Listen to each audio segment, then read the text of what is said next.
Sporting clays. It's a target sport as English as tea and crumpets. From side-by-side shotguns to tweeds and knickers. No other shooting game best reflects the many and varied British sporting traditions. It's part history and part great competition. So join us for the 1999 World Side-by-Side Championships.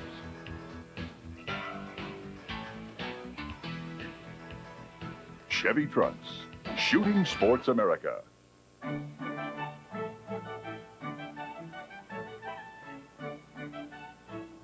English tweeds and side-by-sides characterized 19th century gunning in Europe, and they've come together with flair in this modern-day gathering. We're here at the Orvis Sandanona Shooting Club near Millbrook, New York, to take a look at a unique shooting game, the Vintage Cup. The first requirement here is that the gun you use, rifle or shotgun, must be a side-by-side double. But the gunning garb worn by most of the competitors is a further celebration of the Edwardian period. Oh, this is a wonderful event. It's the third time the Vintages have put on the World Cup Side-by-Side Championship. We love shooting. We love the guns. It's the side-by-sides. They're romantic. They're different. So we just have lots of fun. We're not here for competition. We're not here to outshoot someone. We're not here to win a prize. Oh, I love it. The club is dedicated to keeping the old guns alive. These are all old English side-by-sides for the most part. They were built before and immediately after the turn of the century, and they're still working. A few other things in life cannot be said of, and we're committed to keeping them active. And we don't really own them. We're caretaking them until we pass them on to somebody else, and hopefully they'll go for another 100 years. This gun was owned by a professional hunter out of Tanzania until the 1970s. When he retired, he came to Arizona, and he sold it to me in the 80s, and I've had it ever since. It's seen a lot of action in Africa over the years, took part in the game department in Tanzania, and now it's with me, and I hope to pass along to my son. It is indeed a great tradition, with finely crafted double guns passed from one generation to the next. Earlier, I had the chance to talk about how these guns are being used today with event organizer Ray Poudrier. The Vintage Cup originated about 3 years ago with our first event, and it is really a celebration of the fine game gun, both shotgun and rifle. We have people from all over the country, and indeed from very many parts of the world come to do this. And it's a wonderful, exciting social event. We have events that will go the whole gamut from 10-bore in the shotgunning, from 10-bore to hammer guns to 16, 20, 24, 28, 32, and 410. We have instituted two rifle courses this year for the side-by-side rifles. And it is for stopping rifles and for stalking rifles. And most interestingly, the stopping rifle, I happen to have one here, this is an 8-bore stopping rifle, and it throws about 3 ounces of lead at somewhere around 12 or 1,300 feet per second. That would stop just about anything, and that's what it was used for at the turn of the century. This is the first World Championship stopping rifles. These are mainly double guns, 2 barrels, 2 triggers, and these are used mainly for stopping wild big game in Africa. Dangerous game. We have simulated this event with targets of elephants, of warthogs that transfer back and forth. We have lions that pop up. We have a Cape buffalo that comes down a rail. A lot of people that have these double rifles, but they don't have an opportunity to really shoot them. This time we gave them the opportunity. They just did incredibly well. Well shot. Very nice. You get it? Weapon? Yeah, I think so. He get you? Yeah, no, I think I got him with one at least, yeah. Oh, you have to be quick on those buffaloes. They charge you and they're on top of you. They weigh 1,600 pounds, and they'll stomp you right into the ground.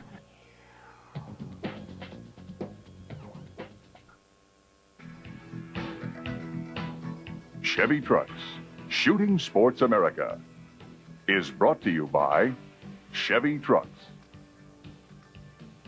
and Winchester.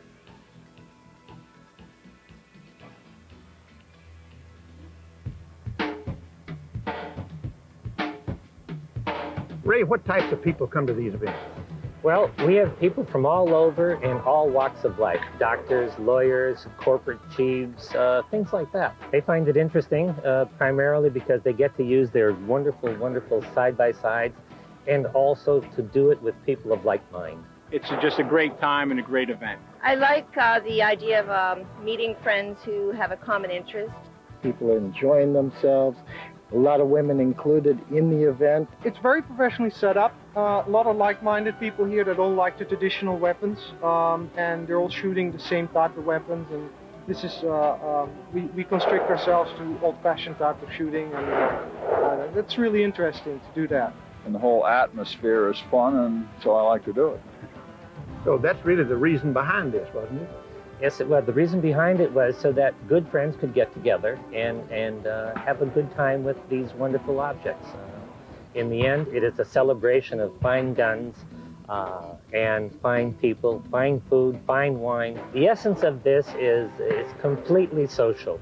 It's men and women celebrating all of the fineness that has happened, mostly around the turn of the century. It's kind of a recreation, in a manner of speaking, of the turn of the century big shoots. And that's what we're here attempting to do. How about the paired gun event? Well, the paired gun event is for a person with 2 guns and a loader. He can also have 1 gun and stuff them any way he wants to do it. What it is you have driven targets overhead. You have 2 automatic traps throwing 200 targets in a space of 3.5 minutes. You're shooting and shooting until the barrels pretty much melt. It's extremely exciting.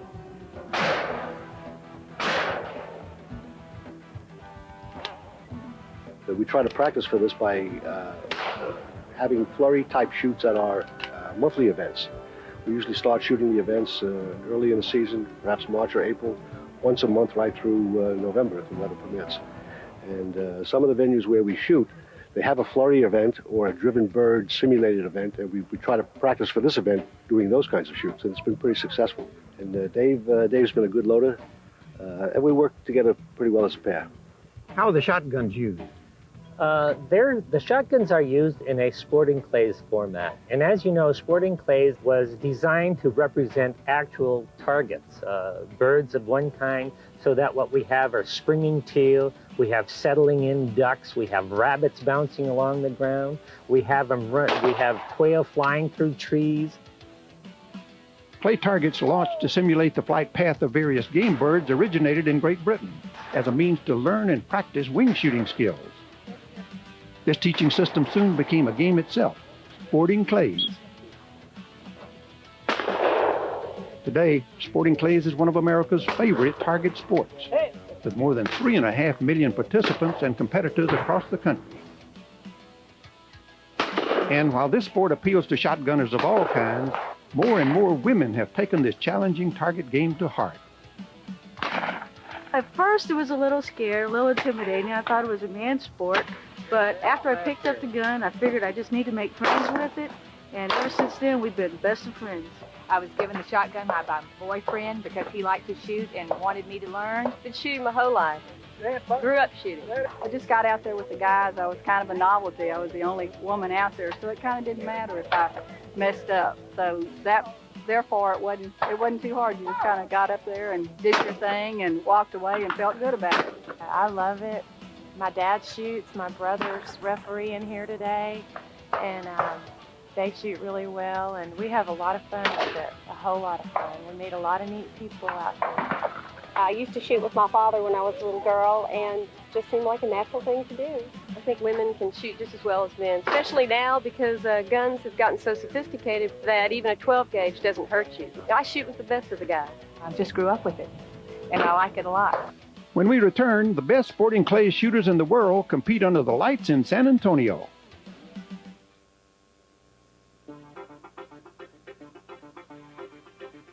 Sporting clays has truly become an international sport, and championship competitors from the U.S. and around the world recently had the opportunity to compete head-to-head at a special sporting layout at America's National Sporting Clays Center. Correspondent Tom Gresham was down on the field.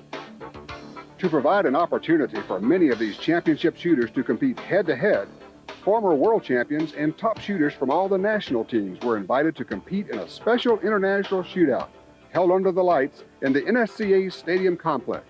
On this special parkour, shooters will face 25 targets shot from 3 different stations. At each, targets will include both single and double presentations. The final 5 in this shootout event included 2 top U.S. shooters, Bobby Fowler and Scott Robertson. Rounding out this international field were Jean-Paul Mordfra from France, Spanish shooter Eugenie Lozano, and Australian champion John Younger.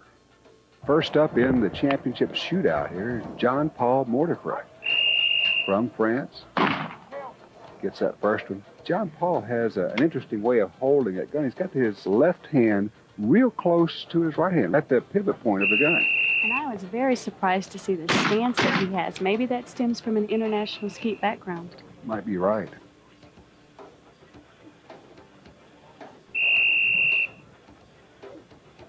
John Paul waits and waits and waits, rides it out and breaks it. Does a very good job there. That target just comes out of nowhere, out of the blackness of the night.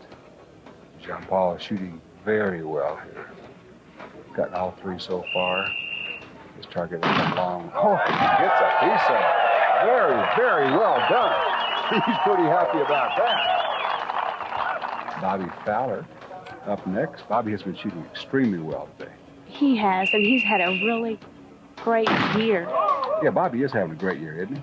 He is, and he really doesn't struggle with any particular target. And so he's really got to work on his mental game, and he can capture this title tonight. Watch Bobby. He doesn't throw that gun up to his shoulder. He just moves it up. It looks like it's a very smooth move, and then just shoots. There's no jerkiness in his gun mount at all. Look at that. Slow, slow, slow. Breaks the target.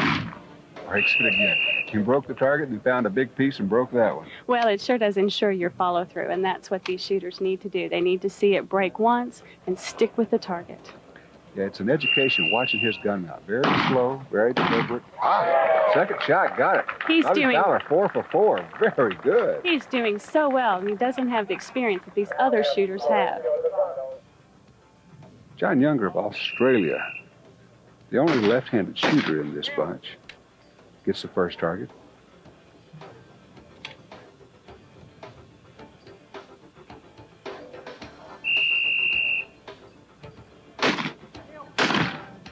He was quick on that rabbit. I think being a left-handed shooter probably is some advantage on this particular peg. Wouldn't be surprised.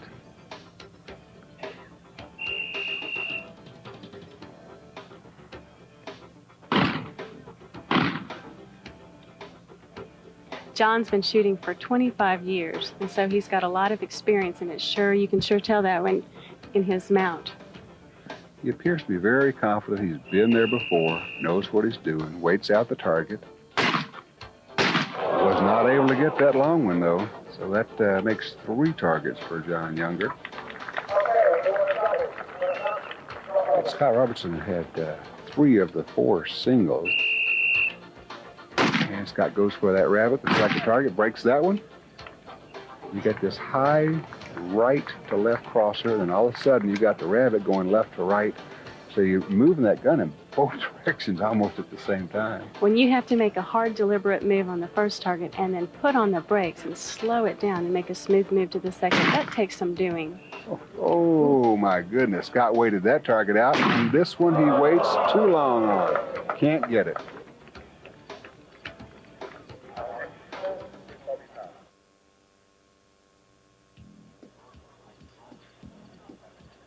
Bobby Fowler's going to be shooting first here on the second station. Bobby is in the lead with 8 after that first station went straight. Here's a target they haven't seen before. Hard crosser left to right, but Bobby has no problem with that. I don't think Bobby's going to struggle tonight. He looks very comfortable, doesn't he? It's like he's just not worried at all. Man, boy, is he all over that target. He is, and I think that he's going to finish this competition just as strong. He just looks calm and relaxed in the box, moving smoothly, slowly, and breaking those targets quickly. Wow. Not a problem with that, Shondell. No, now we have another one. This one's going to go from right to left. And it's going away from him. There's a really deceptive angle here. They have not shot or seen this target tonight. Really shook Bobby up that time. He just smushed it with first shot. 4 for 4, Bobby Fowler. Wow.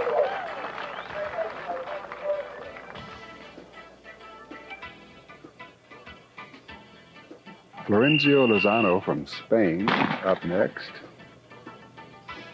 Well, he's not shaken by Bobby Fowler. Well, you know, all of these shooters have competed in top competitions everywhere. Nobody is intimidated by the other shooters here.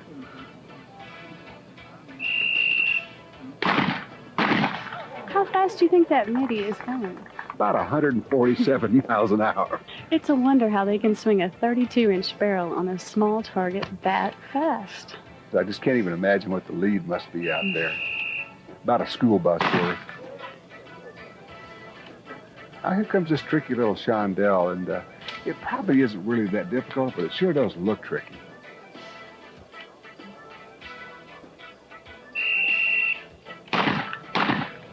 Takes the left side and then the right side. Breaks it with both shots. All 4. For Lozano of Spain. Look at that stance. He jumps on it. I tell you, he is aggressive the way he shoots his targets.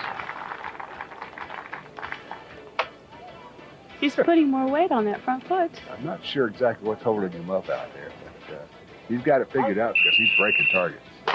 Oh, quick. My goodness. I don't think anybody's going to touch him on that target. Well, you know, I wonder if that stance and leaning out like that makes him feel aggressive, makes him want to jump on the target very quickly. He is known for his quick shots, and it certainly shows here tonight. First and second. That's right. He seemed to be having just a little bit of fun with that one. Jean-Paul Mortifra from Spain needs this one to go straight on this station. He comes into this one with a 7, only one back from Bobby Fowler.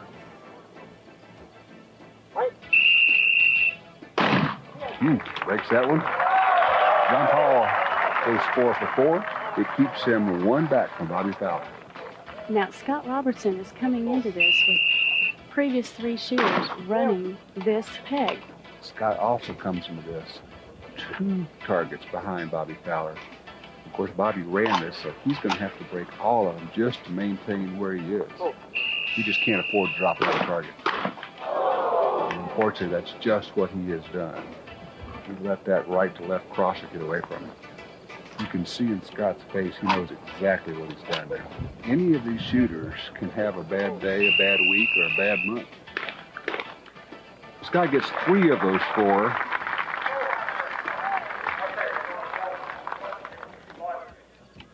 All right, as we go into the 3rd and final stand, here are our standings. Bobby Fowler from the U.S. is leading with a 19. He has a 3-target lead over everyone else.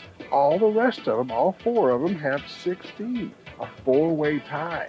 Well, Bobby may be out front, but it sure will be a race to the finish with these 4. And here's John Younger from Australia. Oh, my, those are some tough targets. This is the first one, gets the second one. You have 2 big floaters, right to left, left to right. Now watch this. You've got a rabbit first, and then you've got a midi. You have to shoot the midi first or it'll disappear and hope that the rabbit's still up there for you, I guess. Oh, did he get a good hop? Rabbit jumped up. And good shooting for John Younger of Australia. Gets 3 of those 4 on the pair.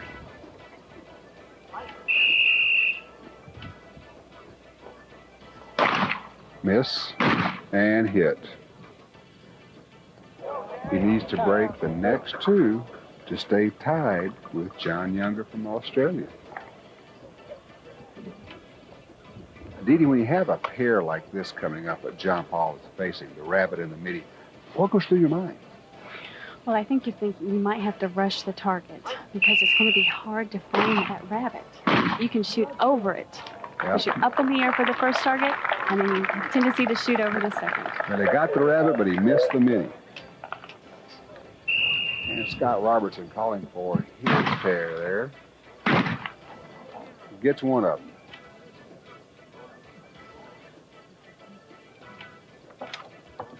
Scott gets this next pair, he could end up in 2nd place here. Oh, does not get it. Misses 1, gets 1. Not bad for Scott Robertson, but not what he was looking for. Bobby Fowler is up next. Bobby, of course, comes into this with a 3-target lead.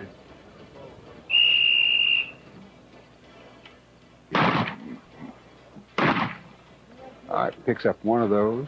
That gives him 20, which gives him an absolutely insurmountable lead.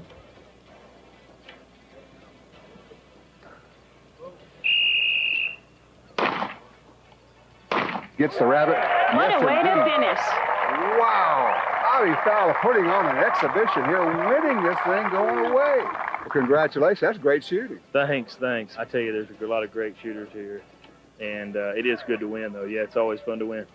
Well, congratulations, Bobby. Thank you again. A great win for American Bobby Fowler, shooting against the best from around the world. When we return, more side-by-side action from the Vintage Cup. Chevy Trucks, Shooting Sports America, is brought to you by Marlin and Ruger.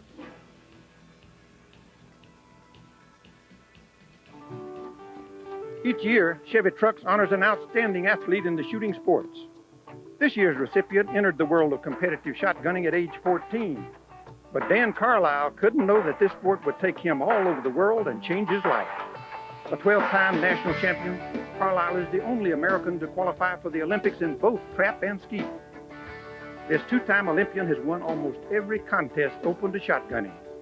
Even though he continues to compete and win, Carlisle now directs his talent and experience to teaching others. Full-time shooting instructor for more than a decade, he has coached thousands from beginning shooter to Olympian. For his accomplishments over 3 decades in trap, skeet, and sporting clays, and for his continued influence as an ambassador for the shooting sports, the National Shooting Sports Foundation named Dan Carlisle as the 1999 Chevy Trucks Shooter of the Year.